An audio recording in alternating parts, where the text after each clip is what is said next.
Hey guys, Stana Settle here, and I want to welcome you guys tonight to the Oily Inside Education Group. This is a Facebook group that we started a few months ago to help educate our members, but also friends of our members who may not be familiar with Young Living or with natural ways to deal with different things with their health. So tonight we're going to be talking about the ever-present, unfortunately, the very common ailment that a lot of people are working around today since they're online so much. It's called tech neck or text neck. You may have heard about it. A lot of people are working so much at their computer, their tablet, or on their phone because of being home, because of virtual school, because of ordering things online. We're on the computer all the time. And by the way, thank you for my husband. He's my videographer tonight. Thanks, Ted. Thumbs up. All right, so it's a very common problem, and one of the very first things that people become unaware of is just their regular posture. So I think people forget, as we work on a computer, on a tablet, we start kind of migrating our head forward, and you don't really realize that it's happening. So the very first thing is becoming aware of your posture. Now I do want to show you this really cool chart that I found, and I printed it off, and I will put a link to this. By the way, I will be linking several things in the thread after we finish this video. So, but let me just show you the angle of the head here, and I hope you can see this okay. So this is the picture of the person with their head at about 15 degrees forward. The angle is about 15 degrees. Right there, you're putting 10 to 12 pounds of pressure on the cervical spine. And I have a really cute clip that I found. Let me just show you something that I found. And Ted's going to zoom in on this. Do you guys remember Jerry Maguire? All right, this is really cute.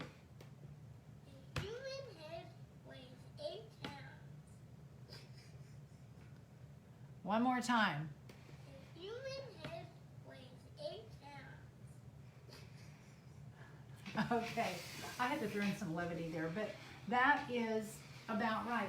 Between 8 and 10 pounds is what the human head usually weighs. So right there, that is the weight of your head pushing forward. Then when you get forward headed more at 15 degrees, it's 27 pounds of pressure. 30 degrees, and just start thinking about when you see people walking around with their phones, leaning forward with their tablets. 30 degrees forward gives you 40 pounds of pressure on your cervical spine. 45 degrees forward is 49 pounds of pressure, and when you're leaned way down looking at your phone, which I have been guilty of this, I mean, and I have to stop myself and go, oh my gosh, straighten up. 60 pounds of pressure. So that's if you hung a 60-pound bag of cement on your neck. That is what's pulling you down. So being aware of your posture is just really one of the key elements of where you need to start thinking about things. Okay, so the next thing I wanted to just go over is just positioning your device properly. So, for instance, with a laptop, you would want the top of your laptop just a little bit below eye level. So this laptop should probably be about right here. The problem with that is, then I'm trying to reach up to type on it. So a lot of people go ahead and get an extra keyboard and put it down on the table. If you have a PC that you're working at your desk, you can raise the monitor up, and so that gets you more at an eye level. So this is talking about ergonomic correction, and then your keyboard is down here if you can type without looking at your hands. Unfortunately, a lot of people have to look down at their hands, look back up at the monitor, but it's the tilt of the head that's down that you want to try to avoid. That's what you're trying to work on correction of. Another thing about phones is a lot of people are this way, or they're trying to hold it in their shoulder like this, and people are getting tightness all up in this area right here in their shoulders. So I recommend getting either a Bluetooth or the earbuds, so when you are talking on the phone, you're not having to hold the phone up here or hold it like this. So that's an absolute must for people who are on the phone a lot, talking on the phone. and that's not texting. Another thing is just take a break. So I work at this table up. This is kind of like a bar height table. I'm going to stand up and just show you how tall it is. So for me, I'm 5'9", and when I stand up, the table hits me about right here. Okay, so I'm sitting in kind of a bar stool type chair at my desk here. I call this my desk. It's really a table. And it has a bar for the feet. So my feet are on a bar. So my hips are at 90 degrees, my knees are at 90 degrees. And so I'm kind of like this. So a lot of people's chairs are too high or they're too low, which throws their low back and their neck out of posture. So when you look at a person sideways, you're going to want to think about the neck posture, the thoracic posture, and the low back posture. So for me sitting here, what I would want to do is I would want to sit straight and maybe even put a little cushion right here behind my back, just to help hold my lumbar spine in a very small little curve right here, as if I put my arm back there. That's what you want. All right? The other thing is you want to think about, and I don't know if you've heard the term plumb line, but a plumb line is if you dropped a string down the side of your body in standing, and that string started here, and it went through your ear, through your shoulder, through your waist, your hip, your knee, and all the way down. Well, what happens is the head wants to migrate. And right here, this feels pretty normal to me. Well, if you look at my plumb line, my ear is falling in front of my shoulder. So one of the very first exercises that I taught patients, being a physical therapist, this is one of the main exercises that I would always teach my patients, and I do it on myself a lot, is we call it the chin tuck.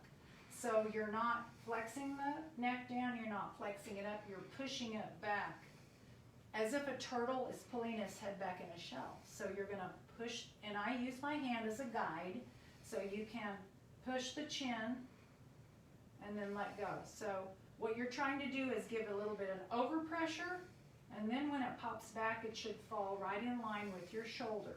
That's called a chin tuck. Now I remember going to my kids' ball games, and I would be sitting in the gymnasium on the bleachers like this, watching the game, like this. Well, look what it's doing. Look, this is what my neck did. And after about 10 or 15 minutes, it would just start aching so bad. So I would sit up and I would start doing this. And I remember this one little kid at the game, he was looking at me like, what is that lady doing? So he started doing it too. He thought it was like a funny thing.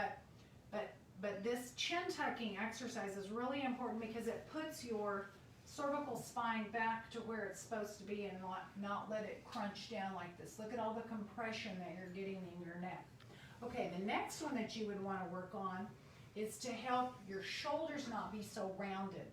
So the muscles in your shoulder blades right here, you want to pull these together in the back. Like chicken wings, people used to call this exercise the chicken wing exercise. But here's the problem. Sometimes their shoulders are shrugged up. You want to always make sure your shoulders are pulled down and back. So this is what it should look like. You should down and back. Hold it for a few seconds and relax. Pull down, pull your arms down, depress the shoulder, and pull back. Okay, so that's the second one. And the third one that's a lot of times left out for people who need to stretch after they've been sitting a while, and I'm saying stand up every 30 minutes, but even if you just stood up for 10 seconds, you've been sitting and you look at your clock or you've set a timer and you realize, oh, I need to stand up and stretch. So you stand up from your desk, here's my desk, and you just do 3 squats. Hold on, and you squat, and you come back up. And you squat, and you come back up. And you squat, and you come back up. Right there, that's helped kind of move some movement around in your core. And you've gotten out of that seated posture and gotten your back into a better position. Okay, So back to the wrists and the forearms. So here you are typing, and you're like this, typing. Some people have the wrist rest, the cushion here. Some people don't. You have to be careful of an edge. Is that pressing on your wrist here? Are you typing like this? So what I always teach people, this is a kind of a preventative thing to people who have a tendency to develop the carpal tunnel symptoms, which is kind of where the wrists and the hands fall asleep. So what you would want to do, you have your wrist flexors here. No, excuse me. Your wrist flexors are here. This flexes the wrist up. And then these are the wrist and forearm extensors. So that it extends the wrist. So we're going to want to stretch both sides. You don't want to just stretch one side, you want to do both. So to stretch these, you're going to press your wrist down, and you're going to hold that with the elbow in extension. You're going to hold that for, 5-10 seconds. Okay? Then you're going to release, and you're going to turn it, and then don't pull on the fingers, but push on the palm. And keep that elbow straight. Now you're going to be stretching your flexors. So you're going to hold that down, and then you flip back, you do it again and again, and then you go to the other side. So you do each one twice. 2 stretches on each side. All right, that helps take care of, to help you kind of prevent those carpal tunnel type issues that come up a lot when people are typing so much. How are we doing on time? Oh, pretty good. 15 minutes. All right. Now, yeah, you can come back over here. One of the other kind of bonus exercises that I wanted to give you guys, I know when I'm working on a project and I'm kind of under a deadline and I'm just, gosh, everything just hurts so much. I just wish somebody could just rub my neck. Well, one of the things that I've taught people, because again, we're doing all this forward bending and leaning forward, you can take these 3 fingers on each side and you can put them right at the base of your skull, right here, where your skull hooks onto your neck, these 3 fingers. And what you're going to do is you're going to support your neck, like you kind of have a little neck brace on right there. Just, you got a little support right here. And then you're going to slowly rock your neck back like it's a big bowling ball. So what you're trying to do is you're basically reversing this posture, this curve, and you're letting it go backwards. And just let it hang back, maybe 10 seconds, 15 seconds, and just hold it there. All right? Now, a lot of people say, well, we're not supposed to, we're not supposed to extend the neck backwards. You have to remember that your cervical spine is just like a little tiny low back. So remember, like when you're on a real long car trip and you get out of the car and your back is just aching, and you get out of the car and you do this? Oh, that feels so good. Same thing when you're sitting at your desk. You can stand up and stretch your back a little bit, but remember your neck curves in here, the thoracic spine comes out, and then again the low back goes in like a sway back, but not over sway. So you want to make sure that you've let your neck get stretched in the opposite direction, okay? So that's the opposite direction, just like this is the opposite direction. Now when you come back to neutral, and you're always wanting to keep your spine in neutral, chin tuck, ear should fall right in line with the shoulder, straight posture, come straight down to the hip, knee, and ankle. Okay, I hope that kind of helps give you just some real key tips on the posture that you're trying to get all the time, is it keep it in neutral. When it does get out of alignment, there's a couple of ways to kind of fix that just by some easy stretches that you can do throughout the day. I want to give you a couple of little ideas to try. When you are hurting a lot and you do have a muscle spasm in your shoulder, your trapezius, your neck, your shoulder blade, somewhere in the area, I'm going to give you a little recipe how to make your own ice pack. So I've given this recipe to hundreds of patients. It's super easy to do, and you're going to use rubbing alcohol, okay? So you're going to take 2 little sandwich Ziploc baggies, what I did is I took 1/4 of a cup rubbing alcohol, I put 1/4 of a cup in the bag, and then 1/2 of a cup, 2 of these, of water. So it's a 1-to-2 ratio. So it's 1/4 a cup alcohol, and then 1/2 a cup, 2 of these, of water. Then you double the baggie, and you get all the air out, and then you lay this in your freezer, and it's not gonna freeze hard like a big hard wad of ice. It's gonna be kind of like a slush, kind of like a margarita, frozen margarita, and it's gonna be a slushy. So then when you do have a spasm, you can just kind of slip that right in, and that cold feels so good on a very hard, tight muscle. And you can get relief when you're hurting so badly and you can't think of anything to do. Ice seems to work a little bit better than heat. You don't want to do a long episode of heat like a plugged-in heating pad, because that's too much heat on the area. Okay, so I keep these in my freezer just ready to go. Like if I smash my finger with a hammer or whatever, it's just like kind of ready. All right, and then two other kind of secret weapons that we use here, because remember, this is our Young Living education group. Deep Relief is a big friend of mine, so I keep my Deep Relief handy. And how are we doing on time? Good? All right, 8:20. Keep my Deep Relief handy, and I will roll that right on the area, right where the neck is tight, right in through here. And you can also roll it on your low back. So good old Deep Relief. Let me give you a couple of things that are in Deep Relief. Deep Relief is a roller that is already pre-diluted with a carrier oil. It's got peppermint, Idaho balsam fir, clove, wintergreen, helichrysum, copaiba, and dorada azul. So this is already kind of made up by Young Living. It's ready to go.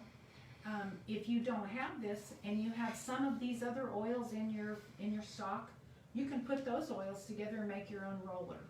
So always know that you can look in the Young Living catalog, and it will always tell you what are the ingredients in that particular item.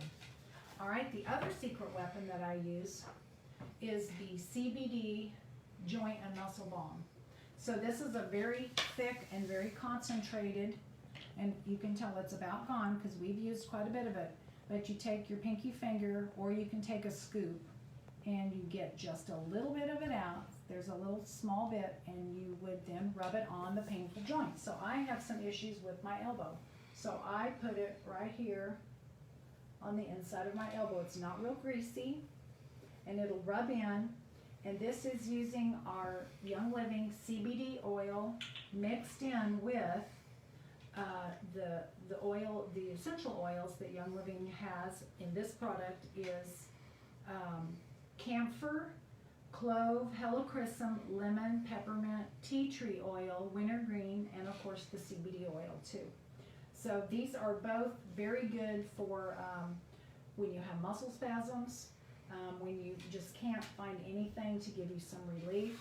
Try putting this on, and then put your ice pack on, and then do some stretches. But truthfully, the key to helping yourself not get tech neck or get low back problems is to just get up and take breaks. And that's really the key. So, you know, working at home a lot during the pandemic and then doing a business at home, you have to think about this is like your office. So you just get up and you walk around your desk a few times, or you get up and you take a break. But I know personally from myself, I will literally look down at my watch, and I've been sitting at my computer for 2 hours and I haven't even moved. So there are apps you can get on your phone that can give you a timer that gives you, I've even known people that do a Fitbit too, that gives them a little buzz that every 30 minutes or every hour, but you can come up with some kind of a setting to help remind yourself to, you know, kind of break that state and get some stretches in. So that's kind of, in a nutshell, what I have for you tonight. I hope that maybe you got some tips out of that. I'm going to list some links in the thread here as soon as we get this posted. some links of some of the articles that I used.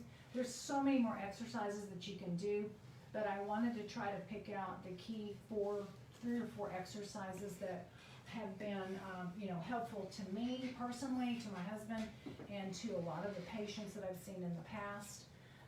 Also, just remember taking breaks and utilizing some of the products that we have right on hand right now. And if you don't have these products, remember you can look up what are in those products and make your own. There's a lot of DIY recipes that can be really helpful for muscle spasms and pain when you have that kind of issue.